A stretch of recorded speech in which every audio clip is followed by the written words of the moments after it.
Yo, what is going on YouTube? I am Germ here. This past weekend, as I'm sure most of you guys know, the LEC playoffs finally kicked off. I was really happy to finally be watching some playoff games. You know, I'm a huge competitive League of Legends fan, obviously, but still, spring regular season doesn't always do it for me. I want to get to the playoffs. I want to get to best of fives. I want to get to games that actually matter. I want to get to intense series, insane competition. We even had a Silver Scrapes. We had a Game 5. We had so much cool stuff going on, and now we have so much more to talk about going forward. You know, a team is already eliminated in Excel. We had that Game 5 with Vitality moving on. We saw a little bit of playoff perks, super teams almost falling, all this stuff. But of course, as always, one of the biggest teams, one of the biggest storylines, one of the biggest just things that people are going to be following is G2. You know, whether you love them, hate them, whatever, they're a team that everyone's always going to be talking about. And they had kind of a rough weekend, and I'm a little bit worried about them going forward, and that's what we're going to be talking about in this video. So definitely drop a like if you guys do enjoy it. I would appreciate that so much. We have tons of awesome content coming up in the near future. You know, the mini off season, the rest of the playoffs, MSI, all that stuff. So make sure you subscribe, stay up to date on all my latest content because you don't want to miss out on any of that. With that being said, let's get right into this. So let's take a look at what G2 had this weekend. Obviously, this was El Clasico. G2, Fnatic, the biggest and best, kind of rivalry in probably Western League of Legends. I don't really think there's one better than it. There's really not anything at this point comparable in the LCS. And obviously, G2 and Fnatic, they're always two of the better teams.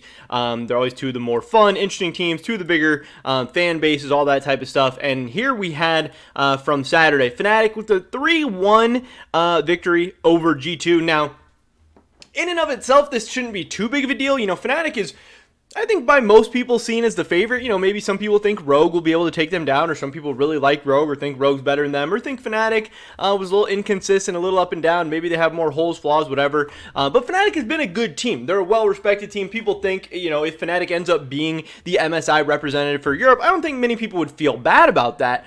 So this shouldn't be a terrible loss for G2, but this series, even though it was 3-1, G2 was able to take a game. I think this series overall was pretty convincing, and you know, there was definitely some bad signs for G2. So if we take a look at some of these games, you know, we have game 1, overall, Upset going 6-0, Humanoid going 6-0. These were, a lot of this isn't super surprising. You know, we knew Upset was going to be a beast, and he was going to be big in this series. Razork coming out and have a good game 1, 5-3-10. Wonder being solid, Hylissang popping off, Humanoid 6-0 on LeBlanc. I mean, just super good.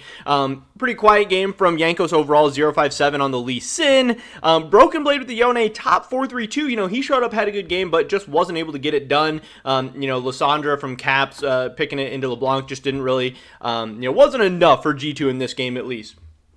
Game 2, this is where G2, punches back. They fight back a little bit. Hylissang has a, Hilly int game. Razork 0-6. And a big moment from Flockit. 7-2-8. Jankos finally coming up big there. Caps on Karma, which is interesting as well. But then from there, the series was really just all Fnatic. Upset 6-1. Big game from him again. Humanoid, big game. Hylissang 1-1-15 was really crazy. Razork pulling out the Volibear, who's been big for so many teams throughout the playoffs, and they were just able to keep Caps and Jankos quiet the rest of the series. Caps showed up a little bit in the last game, 5-4 on Orianna. Jankos 2-7. The game 4 was definitely a little bit closer, a little bit more back and forth, but obviously Fnatic was able to pull it out in the end. And overall, my takeaway from this series is that coming into the season, Carlos was saying how, yes, we're a little bit rebuilding, we're going a little bit younger, we have Targamas, we have Flockit, we have a lot of these guys, but hey, our team was beating all these teams in scrims during the season. Our team was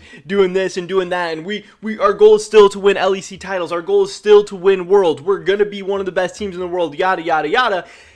And I think it's pretty clear to everyone at this point, hey, maybe they're still developing. Maybe they'll get better for summer. Maybe they'll keep ramping it up, but I don't think at any point in 2022 anyone expects this G2 roster to be one of the best teams in the world, and I really don't even think they're a threat for the LEC title. Coming into this playoffs, I did pick them to make it to the finals, where I thought they would probably get stomped by Fnatic, similarly to how they did in this series, but now I'm really worried about them.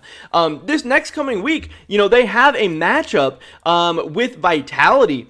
And I think this is going to be a tough series. Overall, in a lot of ways, G2 did not look very good. For G2 to be an LEC title contender and for G2 to even think about being one of the best teams in the world, which I think is not even a conversation that makes sense to have at this point, I really think that Caps and Jankos need to be a world-class or world-caliber mid-jungle duo. And in this series, I did not see that at all.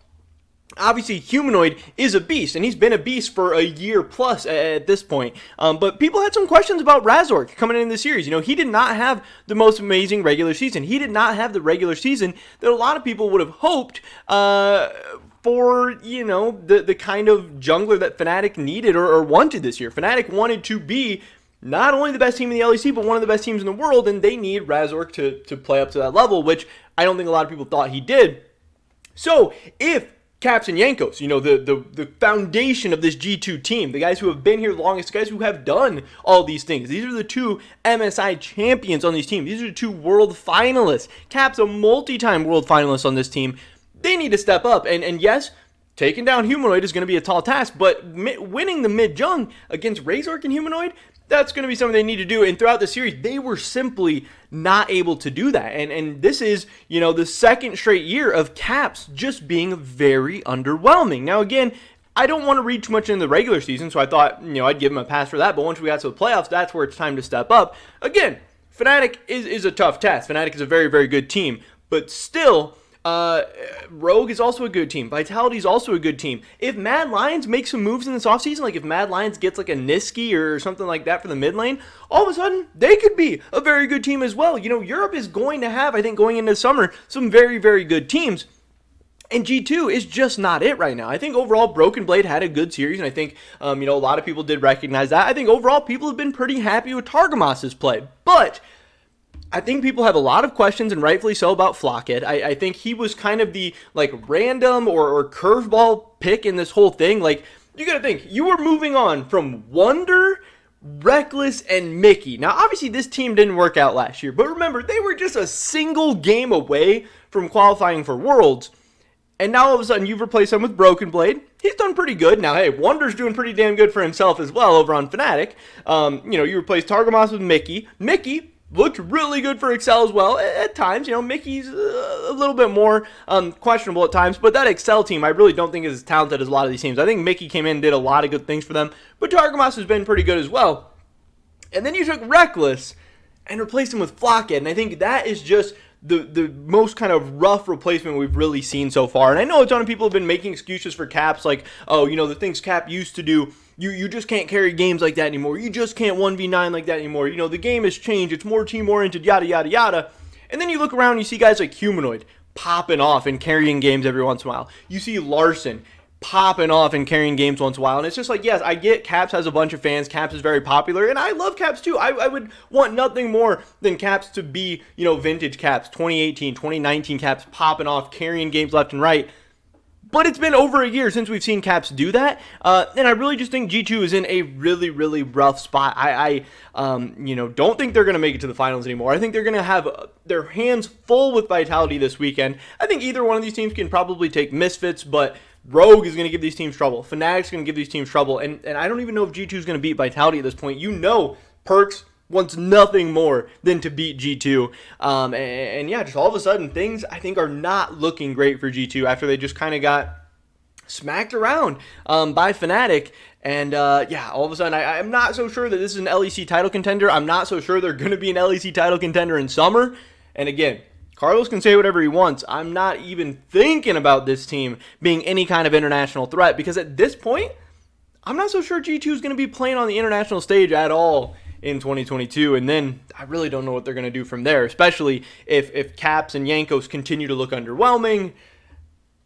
This team doesn't have, those centerpiece players that they've always had. They've had a Perkz, they've had a Caps, they've had a Jankos, and these guys at their best were stars, and now all of a sudden G2 looking like they might not have that for the first time in quite some time, and it'll be interesting to see what they do to either get their players, Caps and Jankos, and these guys back up to that level, or where they find one of these guys, because I don't know. I'm just a little bit worried about G2 at this point. But man, G2 against Vitality, Perkz against G2, this is going to be fun. But that is pretty much it for this video today, guys. Tell me drop a like if you did enjoy it. I would appreciate that so much.